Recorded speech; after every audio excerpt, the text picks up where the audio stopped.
तो बच्चों, आप सभी का हमारे YouTube चैनल आइडियल 2 क्लासेस में स्वागत है। बच्चों, आज हम आपके लिए एडगेट अभ्यास पुस्तिका लेके आए हैं जो कक्षा 8वीं की है और विषय क्या है आपका सामाजिक विज्ञान और किस वर्ष के लिए, वर्ष 2023-24 के लिए। और ये एडगेट अभ्यास पुस्तिका आपकी वार्षिक परीक्षा के लिए बहुत ही महत्वपूर्ण है और आपको तैयारी जो करना है इस एडगेट अभ्यास पुस्तिका से करना है। इस पुस्तिका को मध्य प्रदेश शिक्षा केंद्र भोपाल द्वारा बनाया गया है और इस वीडियो में आपको आज हम पार्ट 4 बताएंगे। पार्ट 3 तक इसके पहले की वीडियो में बता चुके हैं। चलिए, पार्ट 4 क्या है? अध्याय 4 आदिवासी डीकू और एक स्वर्ण युग की कल्पना, उसके बारे में कुछ चीज़ें टिप्पणी दिया है। उस टिप्पणी को पढ़ लेते हैं। मध्यकाल में अनेक राजाओं के उत्थान एवं पतन के फलस्वरूप कलाओं, दस्तकारियों और उत्पादक गतिविधियों की नई किस्में शहरों और गांवों में विकसित हुई और धीरे धीरे कई महत्वपूर्ण राजनीतिक, सामाजिक और आर्थिक परिवर्तन हुए। परंतु सामाजिक परिवर्तनों का स्वरूप अलग अलग समाजों में अलग अलग था। वर्ण के अनुसार विभाजित समाज के नियमों और कर्मकांडों को न मानने वाले विभिन्न वर्ग समाज में उपस्थित थे, जो खेती एवं वनोपज से अपना जीवन उपार्जन करते थे अथवा शिकार, वस्तु संग्रह एवं पशुपालन जैसी गतिविधियों पर आश्रित थे। इन समुदायों के निवास स्थान के समीप प्राकृतिक संसाधनों के उपयोग हेतु उपयुक्त गतिविधियां मिले जुले रूप से में संचालित रहती थीं। इन वर्गों के समूह भूमि एवं चारागाहों पर नियंत्रण रखते थे। संसाधनों के बंटवारे के लिए इनके खुद के नियम थे तथा यह भारत के लगभग हर क्षेत्र में उपस्थित थे। इन्हें हम वर्तमान समय में जनजाति के नाम से जानते हैं। तो एक टिप्पणी दी थी, हम टिप्पणी पढ़ के बताए। अब इसके आगे क्या दिया है? इसके आगे प्रश्न क्रमांक 1 दिया है। प्रश्न क्रमांक 1 क्या कह रहा है? कुछ समय के लिए बिना खेती छोड़ दी जाने वाली, प्रश्न क्या कह रहा है? कुछ समय के लिए बिना खेती छोड़ दी जाने वाली जमीन को कहा जाता है। तो इसका चार ऑप्शन दिए, ए नंबर ऊसर, बी नंबर परती, सी नंबर बंजर और डी नंबर दोमट। तो इसका सही आंसर आ जाएगा बी नंबर परती। नेक्स्ट क्वेश्चन है, सुमेलित कीजिए। इसको आपको क्या करना है? सुमेलित करना है और सुमेलित करने के बाद इसका जो आंसर आएगा आपको इधर बताना है। जैसे ए नंबर का तीसरा नंबर है, इसका बी नंबर का ऑप्शन सही होगा। तो इसमें आपका क्या आ रहा है? ए नंबर का तीसरा नंबर। तो ए नंबर का तीसरा नंबर क्या हो जाएगा? आपको ए से किसको मिलाना है? तीसरे नंबर से, मध्य भारत से। फिर खोड़ का संबंध किससे आ जाएगा? पहले नंबर से आ जाएगा। खोड़ का संबंध किससे आएगा? पहले नंबर से। तो ये कौन से? उड़ीसा में है। लबाड़िया, ये कहाँ है लबाड़िया? ये है आंध्र प्रदेश में। तो इसका चौथा नंबर आ जाएगा। गद्दी, तो ये कुल्लू में है। तो इस प्रकार से ये आपकी सही जोड़ी का मिलान हो गया। अब आपने मिलान कर ली, इसके बाद यहाँ देखेंगे तो यहाँ पे सही आंसर कौन सा होगा? तो इसका बी नंबर का ऑप्शन सही होगा। ए का तीसरा, बी का पहला, सी का चौथा और डी का दूसरा। तो ये हमने आपको लिख के बता दिया इसका सही आंसर। नेक्स्ट क्वेश्चन है, सारंश ऑफ द मेकल पुस्तक के लेखक हैं। तो इसका सही आंसर आ जाएगा ए नंबर, वेरियल एल्विन सामराव हिवाले। ये क्या है? सांग्स ऑफ द मेकल पुस्तक के लेखक। तो आपका ए नंबर का ऑप्शन सही होगा। नेक्स्ट क्वेश्चन है, झरिया और रानीगंज की कोयला खदानें स्थित हैं। तो झरिया और रानीगंज की कोयला खदानें कहाँ स्थित है? तो इसका सही आंसर आ जाएगा आपका बी नंबर का, बिहार में। नेक्स्ट क्वेश्चन देखते हैं, क्वेश्चन नंबर 5। क्वेश्चन नंबर 5 क्या कह रहा है? घुमंतु किसान मुख्य रूप से कहाँ रहते थे? प्रश्न क्या है? घुमंतु किसान मुख्य रूप से कहाँ रहते थे? तो आप इसका उत्तर बताएंगे। घुमंतु किसान मुख्य रूप से पूर्वोत्तर और मध्य भारत के की पर्वतीय व जंगली पट्टियों में रहते थे। कहाँ रहते थे ये? घुमंतु किसान मुख्य रूप से पूर्वोत्तर और मध्य भारत की पर्वतीय व जंगली पट्टियों में ही रहते थे। इस प्रकार आपका प्रश्न नंबर 5 कंप्लीट। नेक्स्ट अगला प्रश्न है, प्रश्न नंबर 6। आदिवासी समूह अपना जीवन यापन किस प्रकार करते थे? तो आप उत्तर बता देंगे। आदिवासी समूह अपना जीवन यापन झूम खेती, शिकार, वन उत्पादों को इकट्ठा करके एवं कुछ जानवरों जैसे गाय, भैंस, बकरियां पालकर करते थे। क्या करते थे? अपना जीवन यापन। कौन? आदिवासी समूह। फिर से एक बार रिपीट कर दे रहे हैं, आदिवासी समूह अपना जीवन यापन झूम खेती, शिकार, वन उत्पादों को इकट्ठा करके एवं कुछ जानवरों जैसे गाय, भैंस, बकरियां पालकर करते थे। नेक्स्ट अगला प्रश्न देखते हैं इसका, वर्ली विद्रोह कब और कहाँ हुआ था? प्रश्न क्या है? वर्ली विद्रोह कब और कहाँ हुआ था? तो आप उत्तर बताएंगे। वर्ली विद्रोह सन 1940 में महाराष्ट्र में हुआ था। वर्ली विद्रोह सन 1940 में महाराष्ट्र में हुआ था। इसके बाद नेक्स्ट प्रश्न है आपका प्रश्न नंबर 8। झूम खेती की विशेषता लिखिए। तो आप बताएंगे झूम खेती की निम्नलिखित विशेषता है। नंबर 1, झूम खेती जंगलों के छोटे भूखंडों पर की जाती थी। नंबर 2, झूम खेती में जब फसल पक जाती है तो उसे काटकर दूसरी जगह खेती की जाती है। किसमें? झूम खेती में। इसकी विशेषता हो गई किसकी? झूम खेती की। पहली विशेषता क्या हो गई? झूम खेती जंगलों के छोटे भूखंडों पर की जाती थी। दूसरी, झूम खेती में जब फसल पक जाती है तो उसे काटकर, किसे काटकर? फसल को काटकर दूसरी जगह खेती की जाती है। किसमें? झूम खेती में।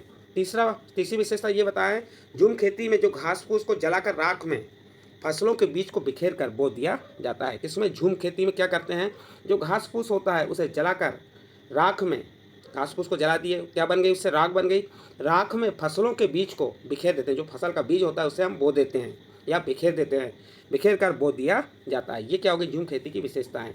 नेक्स्ट अगला प्रश्न है आपका प्रश्न नंबर 9। प्रश्न नंबर 9 में क्या कह रहा है, आदिवासी महाजनों और व्यापारियों को अपनी मुसीबतों का जिम्मेदार क्यों मानते थे। प्रश्न क्या है, आदिवासी महाजनों और व्यापारियों को अपनी मुसीबतों का जिम्मेदार क्यों मानते थे। तो आप उत्तर बताएंगे।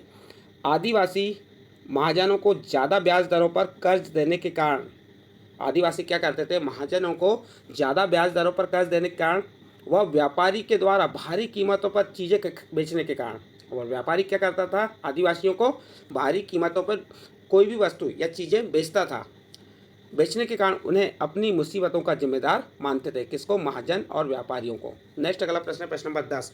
जनजाति समूह ने बिरसा का समर्थन क्यों किया। आप उत्तर बताएंगे। जनजाति समूहों ने बिरसा का समर्थन इसलिए किया क्योंकि वे उसे अपना भगवान मानते थे। जनजाति समूह के जो समूह होता है या जो जनजाति समूह था वह बिरसा को क्या मानता था, वह बिरसा को भगवान मानते थे। उन्हें यकीन था कि वह उनकी समस्याओं को दूर करने आया है। किसे, जनजाति समूह को यह यकीन था कि वह उनकी समस्याओं को दूर करने आया। कौन, बिरसा। बिरसा ने जनजाति समूह की दशा और दिशा में बदलाव लाने के लिए महत्वपूर्ण कार्य किया। और बिरसा ने क्या किया, जनजाति समूहों की दशा और दिशा में बदलाव लाने के लिए महत्वपूर्ण कार्य किया। इस प्रकार आपका प्रश्न नंबर 10 कंप्लीट हुआ। इसके बाद प्रश्न नंबर 11, वन कानूनों का आदिवासी समूह के जीवन पर क्या प्रभाव पड़ा। तो आप उत्तर बता देंगे कि वन कानूनों का आदिवासी समूह के जीवन पर निम्नलिखित प्रभाव पड़े। नंबर 1, वन कानूनों के लागू होने से झूम काश्तकारों को जीवन यापन की समस्या होने लगी। जैसे ही वन कानून लागू हुए तो उसके लागू होने से जो झूम काश्तकार हैं या जो झूम कृषि करते हैं, जो झूम कृषि के किसान हैं, उनके जीवन यापन में समस्या होने लगी। दूसरा, वन कानून लागू होने से आदिवासी समूह का जीवन संकट में आ गया। जैसे ही वन कानून लागू हुआ तो जो आदिवासी समूह है उनका जीवन कैसा आ गया, संकट में आ गया। फिर तीसरा पॉइंट बता सकते हैं आप, आदिवासी समूहों का मजबूरन रोजगार की तलाश में दूसरे इलाकों में जाना पड़ा। वन कानून लागू हुआ तो जो आदिवासी समूह थे उनको मजबूरन रोजगार की तलाश में दूसरे इलाकों में जाना पड़ा। यह प्रश्न नंबर 11 का उत्तर था। अब इसके बाद आपका प्रश्न नंबर 12 है, झूम काश्तकारों को स्थायी रूप से बसाने में अंग्रेज क्यों असफल रहे। आप इसका उत्तर बता देंगे। झूम काश्तकारों को बसाने में अंग्रेज इसलिए असफल रहे क्योंकि झूम काश्तकारों को परंपरागत कृषि की अपेक्षा स्थायी कृषि में अक्सर नुकसान ही हुआ, क्योंकि उनके खेत अच्छी उपज नहीं दे पाते थे। इसलिए झूम काश्तकारों को स्थायी रूप से बसाने के लिए अंग्रेज क्या रहे, असफल रहे। नेक्स्ट प्रश्न है प्रश्न नंबर 13, बिरसा आंदोलन से आदिवासी समाज में क्या सुधार हुए। तो आप उत्तर बताएंगे। बिरसा आंदोलन से आदिवासी समाज में निम्नलिखित सुधार हुए। नंबर 1, बिरसा ने शराब व जादू टोने पर विश्वास करने का विरोध किया। किसने, बिरसा ने शराब व जादू टोने पर विश्वास करने का विरोध किया। नंबर 2, गांव की व अपने आसपास की सफाई पर बल दिया। बिरसा आंदोलन से आदिवासी समाज में क्या सुधार आया कि बिरसा ने शराब थी जो आदिवासी लोग उसका सेवन करते थे, जादू टोने पर विश्वास करते थे, उसका क्या किया, उसने विरोध किया। गाँव की व अपने आसपास की क्या किया, सफाई पर बल दिया। बिरसा ने अन्याय का विरोध कर आदिवासियों को आत्मनिर्भर बनाने में सक्षम बनाया। यानी कि जो आदिवासी थे उन्होंने उनका अन्याय, जो बिरसा ने अन्याय जो हो रहा था उनके साथ, और उसका क्या किया, विरोध किया। आदिवासियों को आत्मनिर्भर बनाने के लिए सक्षम बनाया कि आप आत्मनिर्भर बनके आप स्वयं के बल पे कोई कार्य कीजिए। इस प्रकार बच्चों आपका प्रश्न नंबर 13 कंप्लीट हुआ। इसके बाद प्रश्न नंबर 14, बिरसा आंदोलन के महत्वपूर्ण परिणाम। तो आप उत्तर बता देंगे। बिरसा आंदोलन के महत्वपूर्ण परिणाम निम्नलिखित हैं। नंबर 1, बिरसा आंदोलन ने औपनिवेशिक सरकार को ऐसे कानून लागू करने के लिए मजबूर किया जिनके जरिए दीकू और आदिवासियों की जमीन पर आसानी से कब्जा न कर सके। दूसरा नंबर, देखिए बिरसा आंदोलन के महत्वपूर्ण परिणाम, पहला परिणाम क्या हुआ, बिरसा आंदोलन में औपनिवेशिक सरकार को ऐसे कानून लागू करने के लिए मजबूर किया। किसने, बिरसा ने।